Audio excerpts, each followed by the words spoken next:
Hey everyone, I'm George Smith. I'm a volunteer with Sleep in Heavenly Peace San Antonio. We provide beds for kids around the entire city area who are sleeping on the ground right now. It's estimated that about 3% of any given population has children sleeping on the ground. So for San Antonio, that equates to about 70,000 kids who are going without beds. We're the largest chapter. Sleep in Heavenly Peace is a national organization with over 300 chapters right now.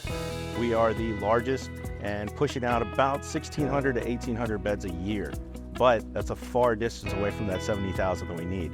So we're always looking for volunteers, always looking for people to help us out and get that done. What we're gonna go over today is how to set up the beds.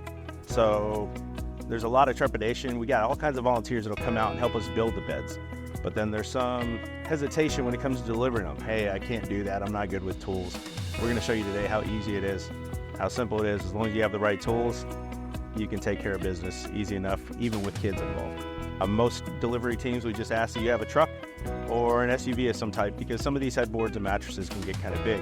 So whenever you come pick up materials from Sleep in Heavenly Peace for delivery that morning, you'll end up getting a headboard, a footboard, 2 side rails, the slats, that's to put the bed together. If you get a bunk, you get that ×2, plus the dowel rods to attach the two together, and the safety rails to help keep somebody from falling off the top bunk.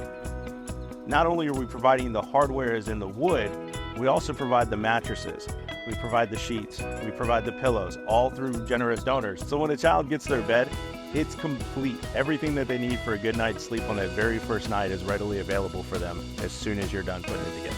As far as materials that you would have to provide for yourself, what we're looking for is an impact driver, a 1/2-inch socket. We would ask that you've got a rubber mallet, as well as some extra drill bits. Reason being, again, this is all put together. These are all handmade beds put together by volunteers. Occasionally we'll get it all the way to the end and hey, maybe a hole's a little off center. It needs to get dug out a little bit more, so the drill bits do come in handy. This is a very simple process, very easy to put together process, and we're gonna show you how to do that today.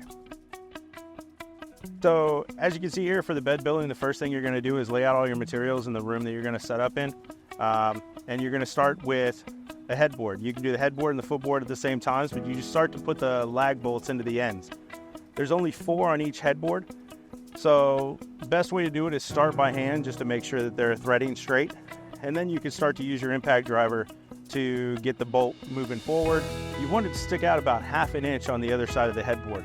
Reason being, when you go to raise the side rails and install the side rails, you'll be able to find the holes on the side rails easier, because the side rails are also pre-drilled just like the headboard is. Once you do both side rails on the one headboard, jump over to the footboard or the other headboard there and start the whole process over. So take those same 4 lag bolts, or another 4 lag bolts, start them in, and make sure they stick out that 1/2 inch so you can line up the other side rails. Once they're lined up, do the other process again to where you start to sync them both, and make sure that that side rail is sitting flush with the headboard. And there you have it. There go the 4 sides of your bed. So this is the portion where you may need to use a mallet in case the slats don't fit just right in there. But tamp them down in there, and there you go. You've got your bed made. Now all you need to do is unroll your mattress, get the sheet set, put the sheets together, and the pillow on the pillowcase, and a child has a new bed in San Antonio. Should you be making bunk beds, you repeat pretty much the same process, but the only differences are you'll use these 4 wooden dowel rods to get the headboards to stack up on one another, and then you'll also be installing the safety rails up top. What's important to remember with the top bunk, if you're doing a bunk bed, is that you don't tighten down the side rails immediately like we did on the bottom bed.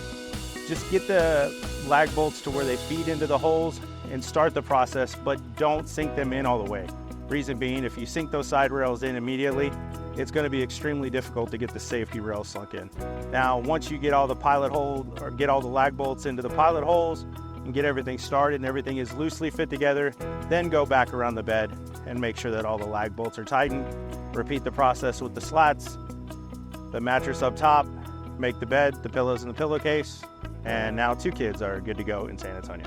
Thanks for joining us today, helping learn how to assemble the beds. Hope to see you soon at one of our events.